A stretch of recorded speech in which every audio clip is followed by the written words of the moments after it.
Ladies and gentlemen, welcome back to the channel and welcome back to the casual stream. It's been a little while since we've done one, so thank you very much for being here. Apologies for anyone who came a little earlier and saw that it said this was going to be at 11:30. That wasn't the case.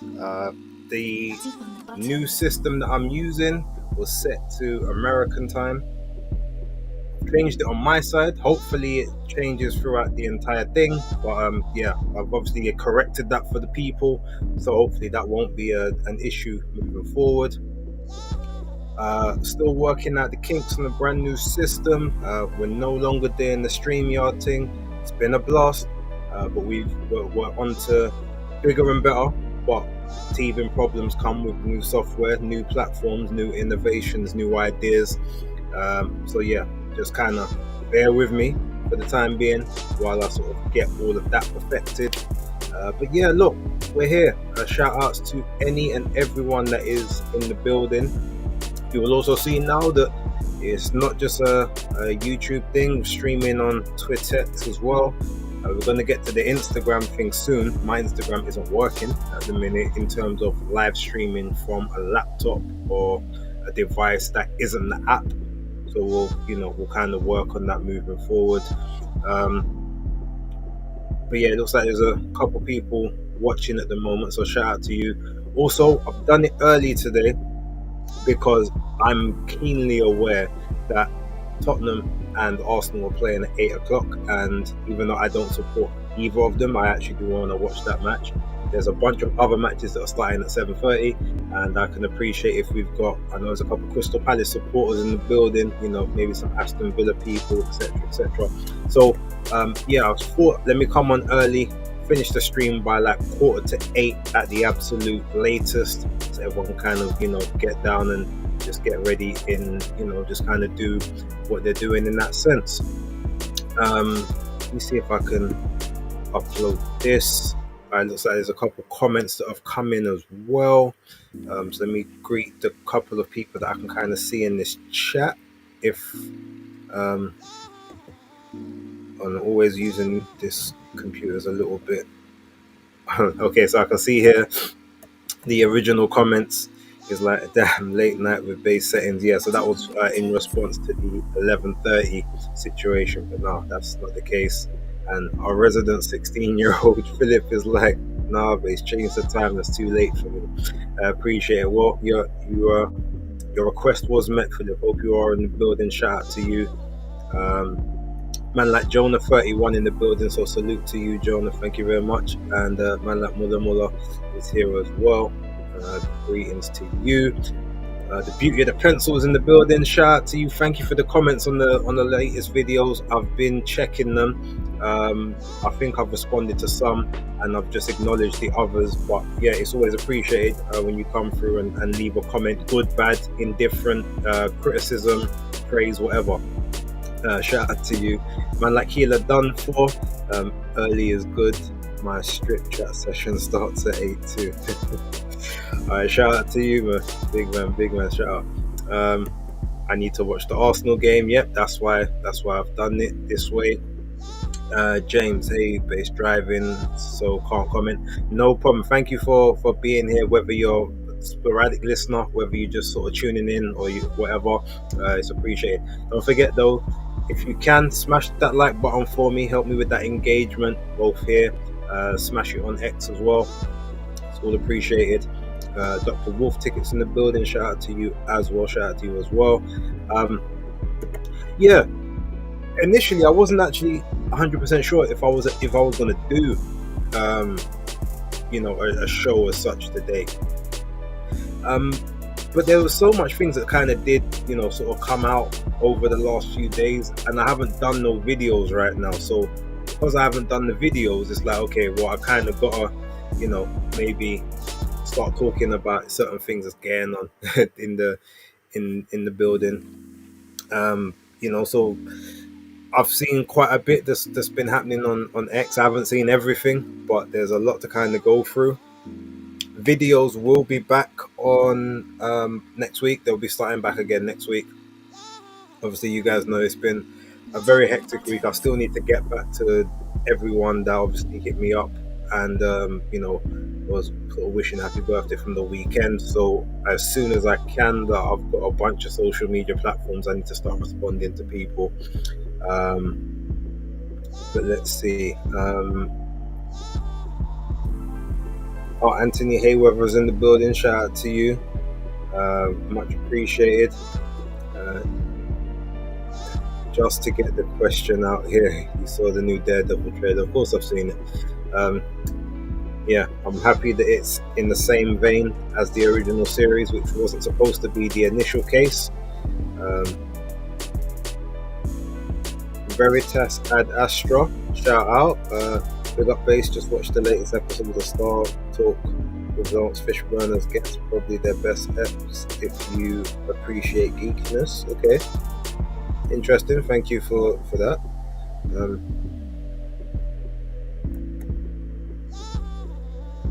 Smash the like as we step in the arena, 100%. Thank you very much for the PSA. A man at Hot Pie is in the building as well. About to go footy training. I'll watch this later. Appreciate you. The fact that you've even come in and you've clicked, that still counts as a view on the show. So appreciate it. But yeah, okay. So I mean, where do we even start? I guess we. See, I don't even really want to start with this, right? It's not anything that I particularly care about, but I do know it is a topic of conversation. So we know that on Monday we had a very big press conference. You guys hopefully would have seen a bunch of the footage that I've put out from interviews I did on the day. I was hoping to get a few more than I actually did get. I almost feel like even though I got there at the time I was supposed to, I got there too late. Because there was a lot of people already in the swing of things, like they'd been there from like 2 o'clock, even though it said, everyone media get there 4 o'clock and the show starts at 5. But yeah, if you haven't seen it, obviously, I did interviews with Shakur Stevenson, Jao Patel, Callum Simpson and Agit Kabayel. I was supposed to speak to Ben Shalom as well. I was supposed to speak to Ade Ladipo. I was supposed to speak to Jean Gelet, and Kurt Lee is a translator, and I was supposed to speak to Sean George as well. But literally, as soon as the press conference finished, they all bolted. I think they had either trains or flights to catch, or they had other media commitments. So yeah, I managed to get what I could for the people, but a lot of them, luckily, I do speak to away from the events anyway, so I can always set up additional spaces for those people. I really wanted to speak to Gilbert Clark. That was the main aim. But literally 1 minute he was there, then I went backstage and I was told he's just left. I was like, So I've tried to reach out on the socials. I'm going to reach out to a couple of other people I know and hope that one of them can get me in touch with him or the team. Actually, I've just thought I might have to speak to I'll speak to Jao Patel and see if he's got a contact that he can get me in touch with. That might work out. But yeah, same day as that press conference, we get the video announcement of Tyson Fury retiring again from boxing. I guess the first thing I want to ask is, anyone in the comments, do any of you care? Do any of you believe it? That's, I guess, the first thing. Is it cap, or do you believe that he's actually done this time? My overall thoughts were just that, okay, I kind of expected something to happen. I'm a bit more disappointed at the fact that, the timing that was chosen, which is what kind of leads me to believe it's BS. You decide to do it on, sort of like the biggest weekend of the, the biggest dates of the year. Like, you could have retired at the, January 1st. Could have retired next week. Could have retired last week. Like, why specifically on the press conference for quote unquote the best ever card put together, you decide that just after the Ring Awards? just after Anthony Joshua has openly, for once, actually said, "That's who I want next. That's the fight I want." I don't know. It sounds like it's a playing games, tactical, but I don't really care if I'm gonna be real. If he is retired, cool. If he's not retired and he's just trying to, here's the funny thing: if he's not actually retired, right, and this is a ploy to either make things about you or to get more money or whatever, I don't know how much more money you're gonna get, because okay, yes, this is a very big fight for the UK. Like, personally, I don't care about the fight that much anymore, but obviously if it gets made, I'll watch it. I will want to be there for the for either the experience or the access or whatever. That's cool. I'll buy the pay-per-view. I'm not, it's not like the Khan and Brook fight where I was so against it and it being so late. I didn't buy the pay-per-view, but I did go to a watch along for it. But it's just a case of, well, if this is a thing for you to get more attention or to get more money, I'll come out of retirement for this. Big man, you just lost 2 fights in a row. Like, I don't know any sport or any sort of any sport or even thing in business where you make more money after losing than you do off of wins. Both Joshua and Fury are coming off the back of losses, so neither person's got a W in their column next to their name. How do you expect to be making more money than you were making before? Like, to me, it don't really make much sense. That's my kind of opinion on it. So if it is a case of, he's just trying to coin some more money, if I was Turkey, I'd be like, oh well, enjoy your retirement. Like, I'll move on. I'll ask AJ, I've got these fights. Do any of these fights interest you? This is the money I'm prepared to pay you for these fights. And if Joshua says yes, then cool. We're good to go. If he says no, okay, well, thank you for your service. I'll move on again. Because at this point, the game is bigger than both of them. Like, both are on the outside or on the sort of the furthest track from success compared to where they were. But ultimately, it's about, all right, now you got to get in where you fit in, or you got to prove your worth. That's how I see it. Now, in terms of fights that I would like Anthony Joshua to have if the Tyson Fury fight can't be made, I feel like there's 4 fights that he can still credibly have and then sail off into the sunset. Actually, maybe 5, but one of them, the 5th one, is an outlier, and that would be Joe Joyce. But that's contingent on Joe Joyce coming back and maybe getting 1 or 2 good victories, because obviously that was one of the narratives. Joyce will steamroll AJ, blah blah blah. That was a narrative like 2 years ago. Obviously things have changed since then, but that would be an outlier. But the 4 fights I feel you could probably have with Joshua,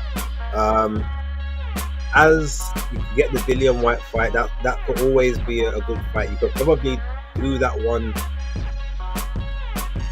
Actually, maybe not that one next. Maybe that one just the fight, maybe just after. So maybe you look for not a gimme fight, but you look for a fight just to get back into the swing of things. So let's see if we've got any American talents. None that are that big. Actually, I know. Okay, Anthony Joshua against.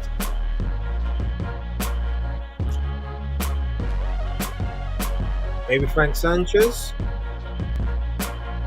That might be a nice little sort of fight to come back to. And you see where both guys are still at. But that will sort of be the gimme fight. But outside of that, so you get Dillian Whyte, Martin Bakole, which is obviously will definitely be a fight that people will look at. And you could look at the Deontay Wilder fight. Now, maybe AJ would go straight into the Wilder fight, but because Wilder wants to fight, Curtis Harper in March, he could very well break his hand or break his arm again and be out for 5 or 6 months again. So maybe you don't wait for that one. That's one that you do towards the end of the year. Then you go for Wilder. Then you have like a Dillian Whyte fight. Then you get like a Martin Bakole and then a Joe Joyce. and kind of just call it quits after that if there's no Tyson Fury.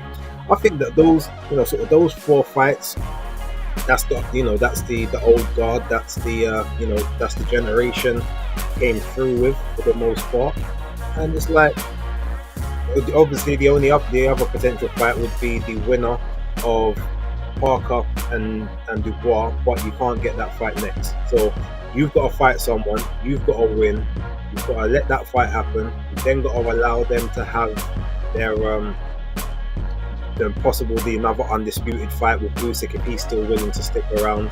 Then you've got to allow one of them to do their mandatory with the IBF, more than likely, or maybe you can circumvent the mandatory and then you have to take on the mandatory afterwards.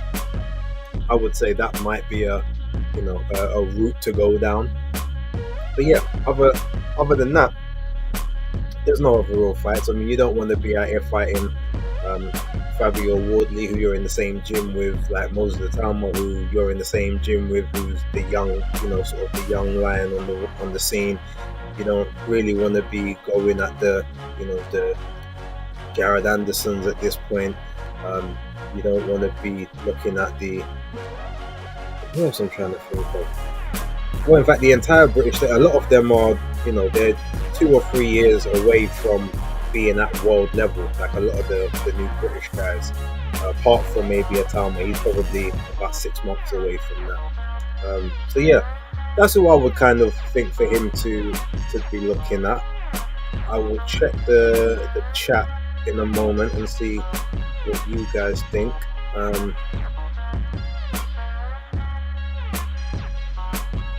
But just double checking this.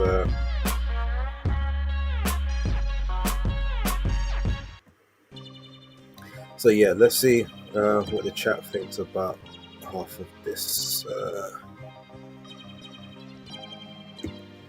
Shout out to Carmi in the building. Appreciate you as always. Appreciate you. Let's see. Oh, he's saying that Mr. What's his name? Luke Partridge is saying that man's cycling. All right, I hear that. That was a Ric Flair retirement. Philip Answer says, I guess this time he means it, even after everything that's happened recently with him. Man, at Toby Bartlett in the building, shout out to you. Alex Bellotti, shout out to Alex Hill Base, Cameron or Jim Jones. I've never been a huge fan of either, but I definitely prefer Cameron to Jim Jones. Like, apart from balling, Jim's career weren't really nothing to speak about. Philip Answer, I know some are saying he's ducked AJ now, but he's already got 2 losses on his record, so why be scared to lose again if he's already lost the O? It's not about losing the O, Philip. I'm sure you was around a couple years ago when we was talking about this. If you look at the Amir Khan and Kell Brook situation, the reason that fight took like 10 years to make is not because Amir Khan was scared to get beat or to get knocked out. It was that he was scared to lose to Kell Brook, because it means, in the UK especially, like, it means a lot more when you get beat by your domestic rival.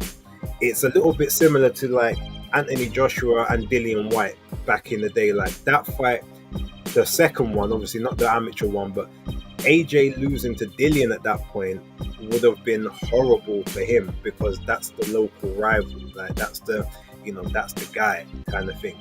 Although it's a little bit different there, but in some of these, it's like I can go abroad and get beat by a Ukrainian, I can get beat by a Mexican, I can get beat by a Cuban, Dominican, like American or whatever, African American, Mexican American, or any other Latino American. But to come and get beat by the guy that's around the corner, so all the fans are going to be looking at me like, see, so you're not even the king of the block no more, kind of thing. That's what the situation is. So it's not about losing the O now, it's about losing to, the guy that's basically would have been the king of Britain, because that was what that fight originally was. It was the king of Britain fight. It wasn't about anywhere else in the world. Let's see what else Philip said. And this is not me defending Fury here. I still don't like them, man. Yeah, no, but that's. I hope that gives you the context as to why it's an issue. Shout out to man like Raymond Hell's in the building. Big ups to you. Veritas Adastra. What's this? F Fury. My hot take is that AJ wins against Bacoli. I believe Bacoli is good, but similar overhyped to Joyce. His chin is as good as Joyce. Single punch power not bigger than Chisora. Slow feet. I mean, you know what? It's not a crazy shout. I mean, Bacoli is a very good fighter, but there are some deficiencies, as there are in all fighters. And anyone who thinks he's just this great monster, let's not forget Michael Hunter came in the ring at about 214 pounds against him. We saw how that one worked out. When he fought Sergey Kuzman, people thought he actually lost that fight. So it is, he's not the unstoppable monster that is being portrayed, but he is a very, very good fighter. So the thing with Bacoli is if you get past those first 4 or 5 rounds now, the amount of weight he's put on, the conditioning that he's in, I don't know if he can go at pace for more than 3 or 4 rounds. So if you get past those first 4 and you can just work him over, I mean, you never know. Veritas says, what's this? Oh, my money is on the Jagbot. Okay.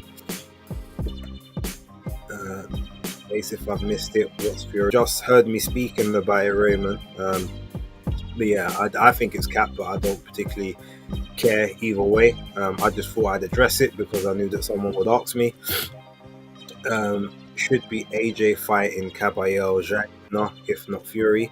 I mean, that's also a good shout. I think that's another very good fight for Anthony Joshua to take. The Zhang fight, I think, well, both, I guess, they're still that, but they're kind of the crop just after, even though, yeah, maybe they turned over pro similar-ish times, but, Caballero's much younger, even though Zhang is actually much older. He's a bit fresher in terms of, like, I guess, punishing rounds and damage. So, but yeah, I'd like to see him fight Zhang as well. Let's see what else we got. Okay, so there's a bunch of people greeting each other. Shout out to you lot. My first thought was that Fury just needed the limelight back on him. Everyone was talking about Ring Awards and Feb 22nd. He's like a toddler. I'm not going to argue. Oh, we've got another hot take. What's this? My hot take is that AJ has good chances against Foley. He's good, but basically said the same thing twice. Yeah, I get it. No, I understand. I appreciate that. Yeah, so basically that's right, Philip. It's about bragging rights. It's about not being being the king of your manor, so to speak. I guess it's like if you've got two guys on the block, and you've got like the guy that runs everything, and then all of a sudden you see him on the street and he gets punched up by the next in charge or whatever, or a next guy. You don't look at him the same anymore, and he doesn't command the same respect. So it'd be something similar to that, I suppose.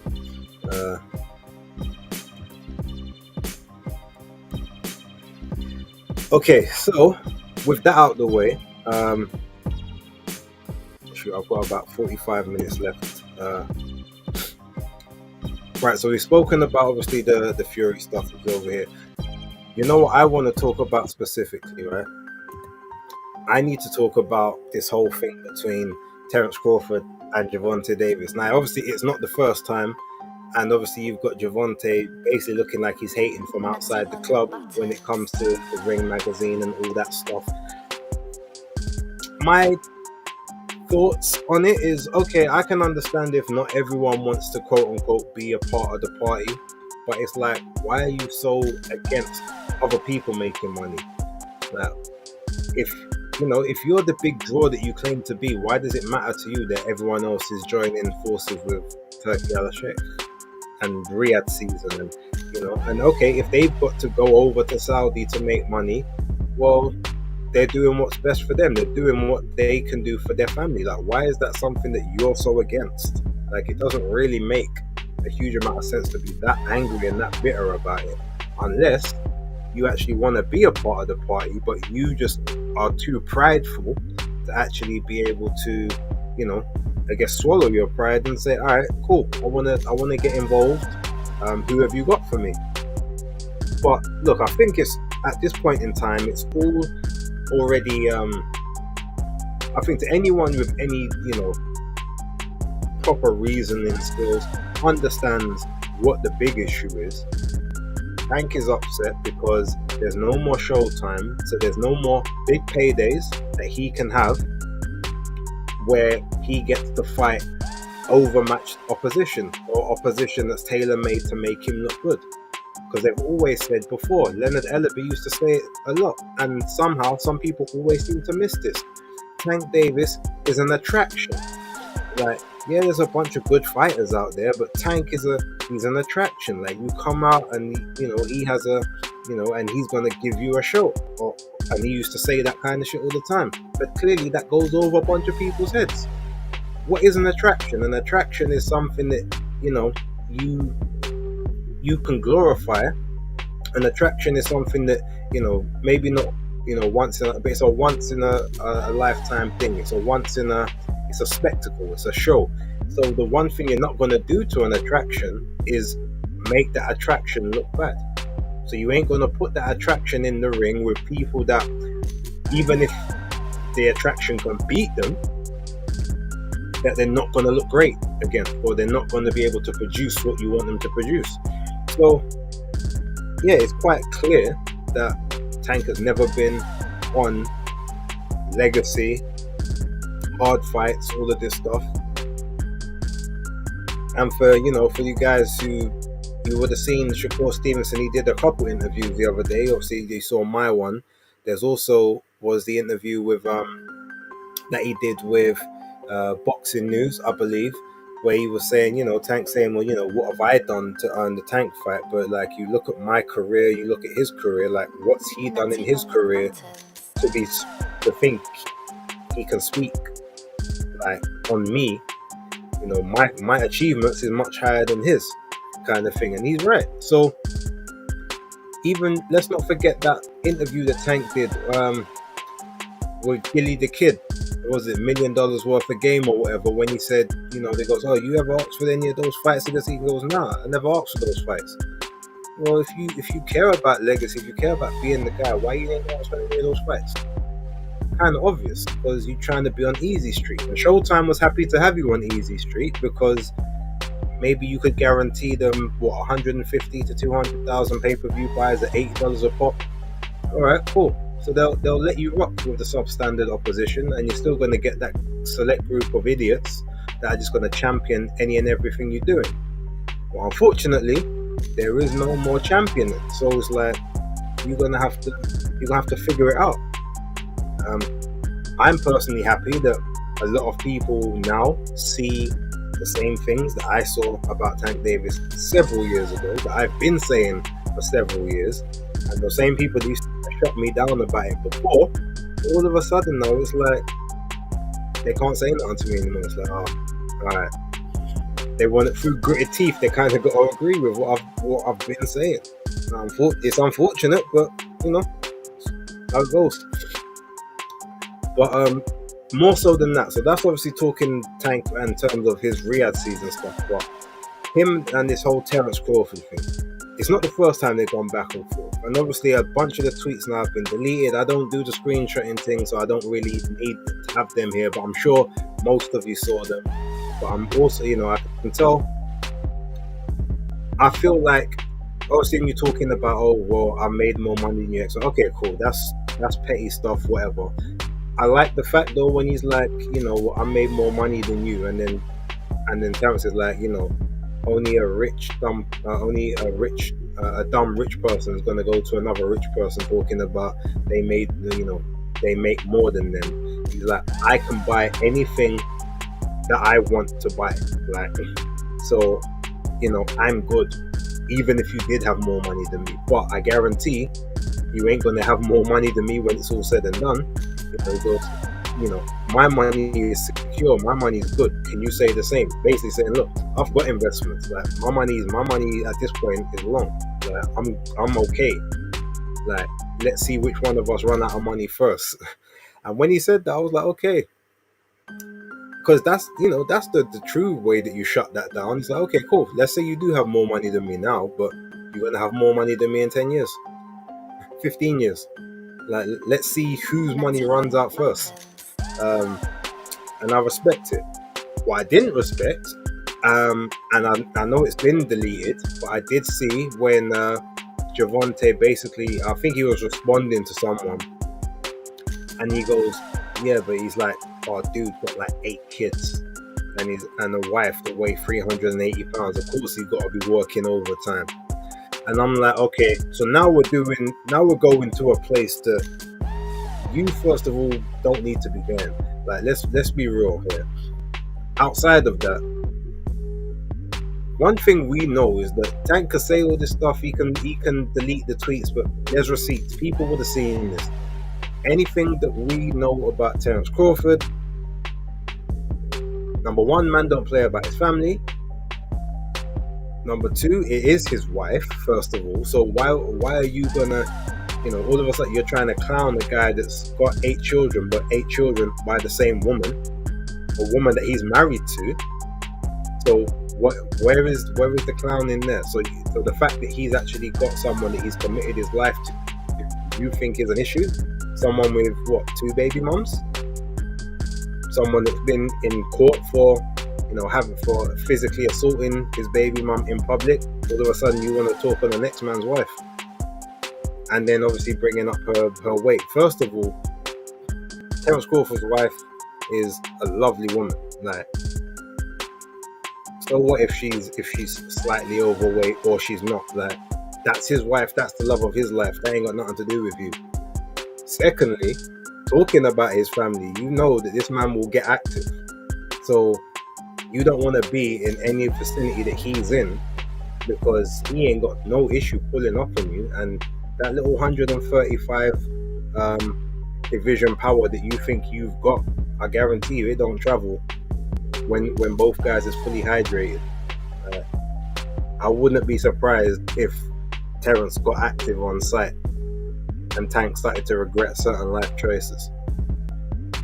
That's what I'm saying about it. But that's overall, like I said, if you want to talk the petty stuff, or like you nothing, I'm bigger than you, I make more money than you, and all that sort of stuff, or you need to be over in Saudi because you can't sell and all of that stuff. Alright, cool. But like, you bring a man's family into it. Bear in mind, like, you brought family into it. He didn't say nothing about your kids, your baby mums, or anything. Like, you chose to go down that road. So all I'm saying is, whatever happens after that, don't be out here acting like, oh, like I ain't saying nothing, or it wasn't that serious. Like, you took it there. Family is a very important thing, and that's not to be played with unless you're ready for those consequences. That's my opinion on it. I'm gonna get to the chat. I'm gonna see what you guys are saying.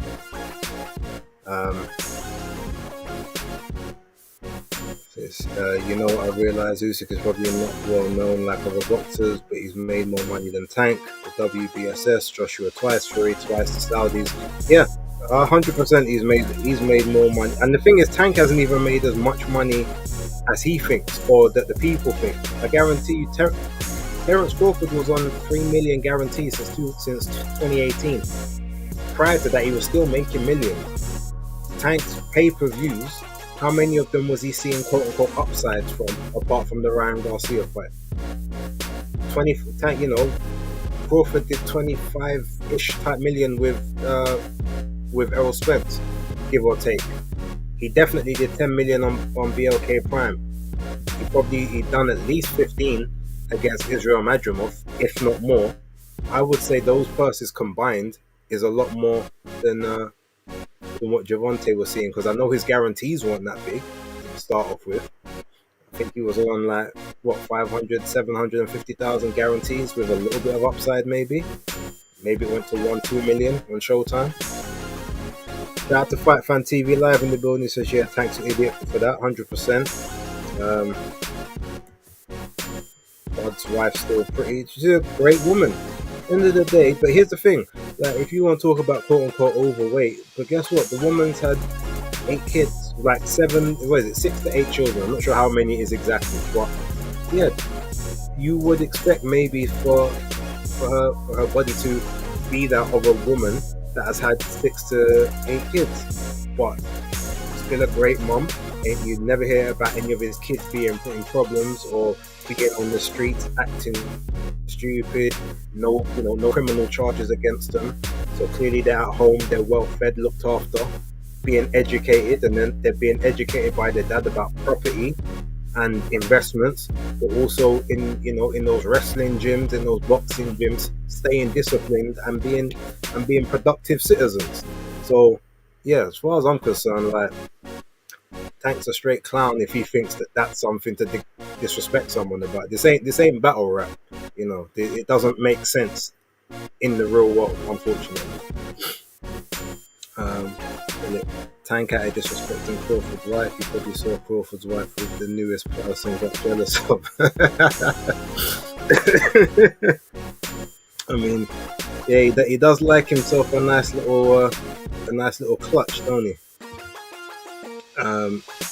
Yeah, Tank will never be entirely safe again. Yeah, I mean, imagine doing or saying certain things to the point where now you've constantly always got to be mindful of your surroundings. But don't get me wrong, as a human being, as a street person, which I guess we've all kind of been in some way, shape, or form, you can never be 100% safe, except maybe in your own house with all the doors bolted and locked. But even then, certain times you've seen people get rushed in their yards and doors kicked off or whatever. So there's no time that you can ever be 100% totally safe. But to invite the pressure on yourself, like, that's just clown shit, if we're being totally honest. And it's just, but it's typical, isn't it? It's, like I said, it's typical of just that low class, low intelligence individual like him, and the people that ride for him and support and condone the foolish behavior. Like, it's not but hey, such is life. This whole guys, I had my say on the whole therapy thing and him wanting to get better and all of that, yeah. And maybe there's parts of it that are true, but I've always maintained that even that's just because he can't now take those easy touches, those easy fights that he wanted from before. So that's kind of my thoughts on it. I'm happy for anyone, if anyone is watching on X or on YouTube and you feel differently, feel free to put in the comments. Unfortunately, due to the time restrictions today, I can't put a link out, because I'll be happy to chat to anyone, but in the next stream we're gonna be putting the link out from early, and anyone could jump on. And I might be doing panels. I might just be 2 minutes in and out with each person, depending on how many people show up. So I guess we'll just wait and see.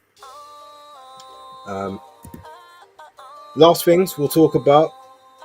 Let's talk about, obviously, the news that Turki Al-Sheikh put out about 3 o'clock this morning, that the fight between Chris Eubank Jr. and Conor Benn is now signed and it will take place in April. We haven't been given a date yet or a location, but it's fair to say, because it's a Ring Magazine thing and not a Riyadh season thing, it probably won't take place in Riyadh. It probably won't take place in Saudi Arabia. So I do expect it to be London. Obviously Conor Benn being, I guess, an Essex boy by trade. Obviously outside, he's also in Australia and been in Spain, but he's Essex. Chris Eubank Jr., Brighton, with his family based from, London. His dad coming from Dulwich, was obviously is where he was sort of born and raised. So it would make sense that the fight takes place in London, and people are talking about probably Tottenham Hotspur Stadium. Again, it's not a fight that, when the fight first was announced, like back in 2022, I was like, oh yeah, I like this fight. This would be interesting, and I thought it's a good gimmick. But after all of that, and it's like, well, it's not really a fight. I was disappointed with how everything played out as to why the fight didn't happen. But cool. All right, we ain't got it, but we'll get back to it. No problem. Um, but then the way it's gone now, it doesn't have the same appeal that like I felt it had before. But you know what? It's cool. Like I'm still happy to see it. Um, I definitely want to be in attendance, especially if we've got a good undercard. Also, ladies and gentlemen, while I'm talking, can you please just let me know what my signal is like? Because my signal is it's dropped out on my meter. Um, I just want to know if I'm still clear, if I'm actually still, looking crisp. There's been no lag or anything. Again, like I said, I'm using new software. It looks like my signal's gone straight back up to 4 bars, but I just want to double check. Um, but yeah, just in terms of okay, it's saying all good. Thank you, Beauty of the Pencil. Right, so yeah, Eubank and Conor Ben. So it's happening now. Apparently, there's a rehydration on it, and we don't know exactly what the rehydration is. But Chris is saying it's £10, which the IBF, I'm pretty sure the IBF rehydration clause went back up to 12. But even if it is 10, I mean, to only be £10 heavier the day after in the morning when the weigh-in happens, and then you can kind of do what you want after that. If 160 is your weight, I don't really see too much of an issue with it. But one thing that I will say is clearly, I mean, 160 isn't Chris's weight anymore. He's too small for 168, but realistically 160 is a problem to make. So he's in that in-between stage. It's a little bit of an issue.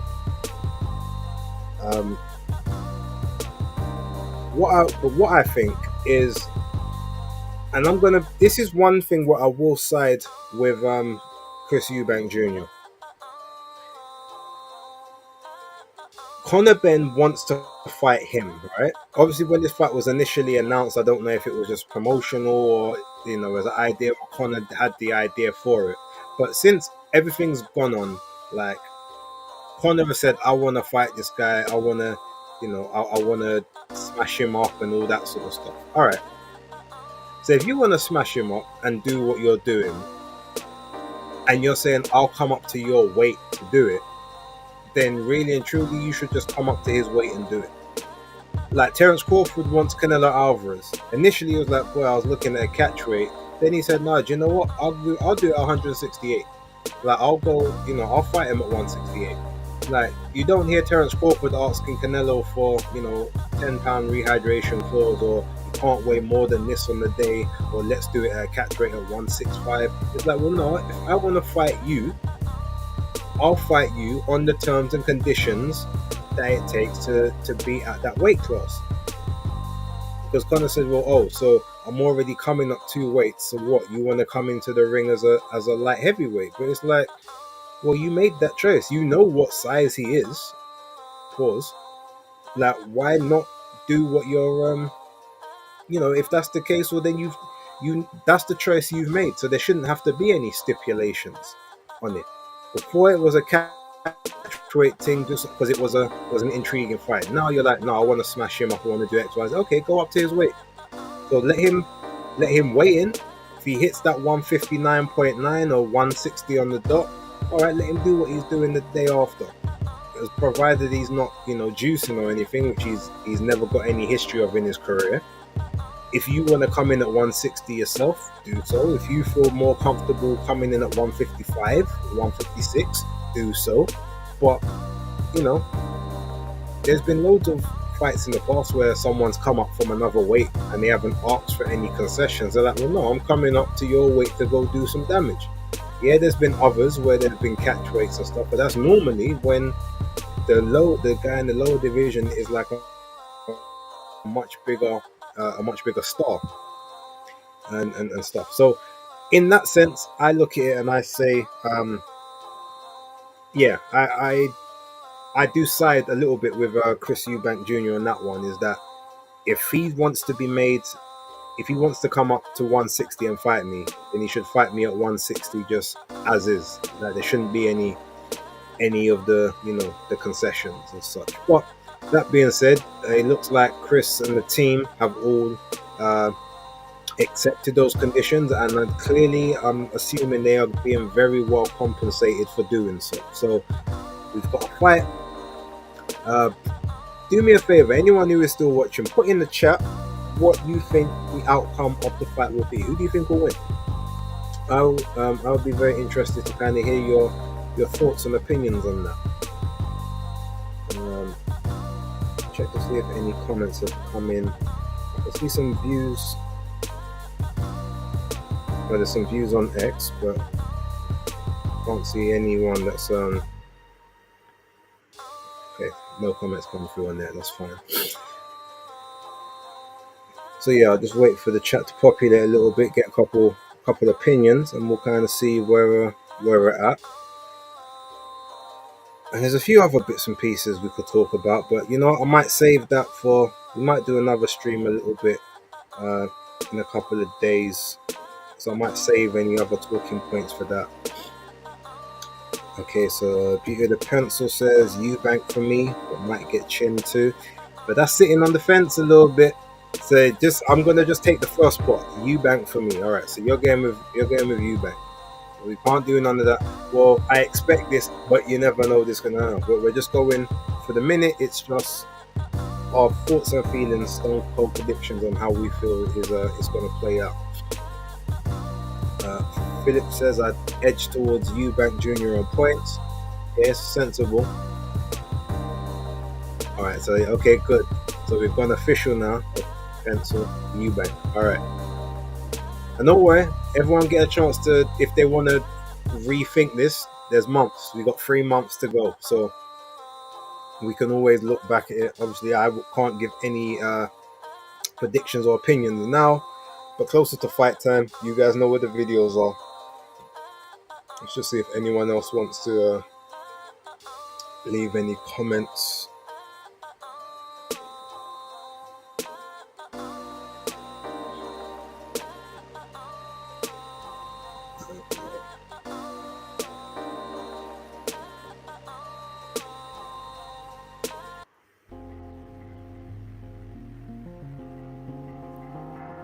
So we'll be jumping out of here very, very shortly.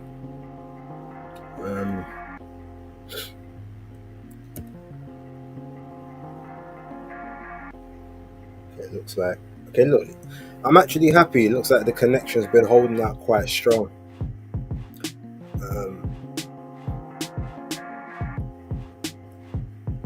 Also, guys, let me know what you think of the setup. I also need to know that background music, is it loud? Is it okay? Just so obviously I know I can turn that down for future. Do you guys like the background? Do you like sort of the different, or do you want me to go back to StreamYard on the basic thing? Like, let me know. Because obviously this is about your viewing experience. If it's not working for you, then I'm more than happy to tweak and jig things about. Man, like Dr. Wolf Ticket said, probably lean towards Eubank. Okay, so far we've got 100% confidence in Chris Eubank Jr. for the job. I hear that, and it makes sense. Oh, shout out to Kings. He says Eubank by KO. Ben has shown no power since fighting at a higher weight. I can't see him surviving. It's an interesting take. And you know what, Kings, what I will say, I wouldn't agree with the no power, but what I will agree with is that he's obviously fighting in bigger gloves. So maybe the power is just not translating the same when there's 10-ounce gloves instead of 8-ounce gloves. So yeah, there is that to consider. Did you see Tim Bradley praising Tank for not kissing the floor for 10? Yeah, I saw. I think, I'm not gonna lie, I think Tim is just trolling at this point in time. He's seen the reaction and I think he's bored. He's like, I'm just gonna say certain things, because Tim always kind of used to me, apart from the Fury grandizing, used to always give pretty decent takes on a lot of stuff. Or to be honest, maybe Tim is he's drunk with power because there's no more Andre Ward to sort of maybe calm him down. Who also, you know, would have his moments of hateration, but yeah, I liked him, Bradley, quite a lot in terms of just as a personality, as a commentator, as a pundit, and all of that. So it's been a bit disappointing to hear some of the crazy stuff he's been saying recently, but I mean, you know what, it is what it is. But I honestly don't know how good either of them are. I mean, that is also a very good comment, because we've never seen Eubank Jr. succeed at the highest level, and we've never seen Conor Benn at that level or even the level underneath it yet. So that's a very, very fair statement. Unlocking Faith documentary, shout out to you. Going with the youth and eggs. Okay, so 75% to Eubank at the moment.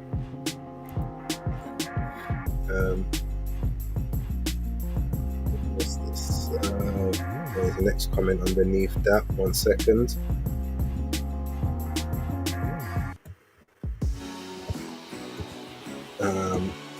I liked him, but clout chasing is a thing. Power drunk. Yeah, since you get that reaction and that everyone's talking about you, it seems a bit, you know, like maybe that's what we're looking at.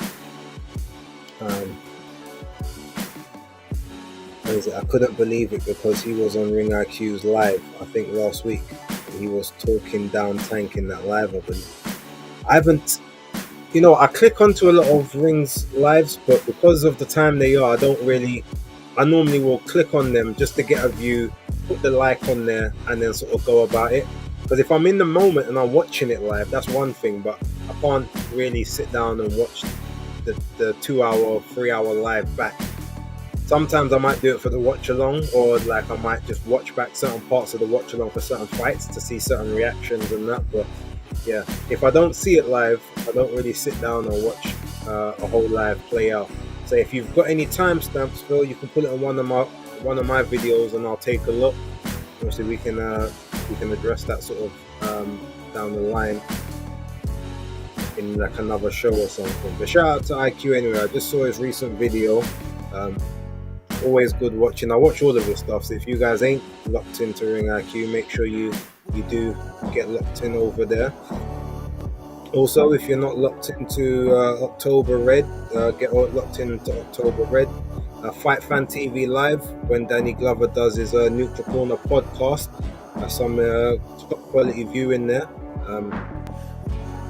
Also, Maestro and Milcar on YouTube as well. I'm not sure how much he's doing on his YouTube as opposed to maybe his Patreon and his Twitch, but there, guys, don't forget Fight Fan TV Live, so Fight Talk Live, the new collaboration channel between myself, October Red, Danny Glover, and Maestro.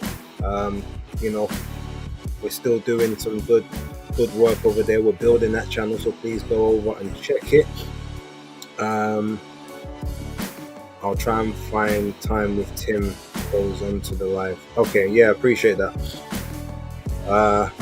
Ring IQ is great. Yep. Julius does amazing work, and his work rate trumps anyone that I know that does that kind of content. Like 3-4 videos a day is elite work while still, you know, having a job and a family and other things to do. So shout out to him. But yeah, look, ladies and gentlemen, with that being said, I'm going to lock this one off because the football is about to start very, very soon. And I want to respect, obviously, everyone who has that in mind. With that being said, though, don't forget to like, subscribe, and share if you haven't already. Appreciate you all. And yeah, I will catch you on the next one. So right now, the Hardcore Casual out. Maybe I'ma make it, maybe I'm not. In time we'll see. But who better than me? I don't care if you agree. I ain't saying that I'm better than anyone, but who better than me?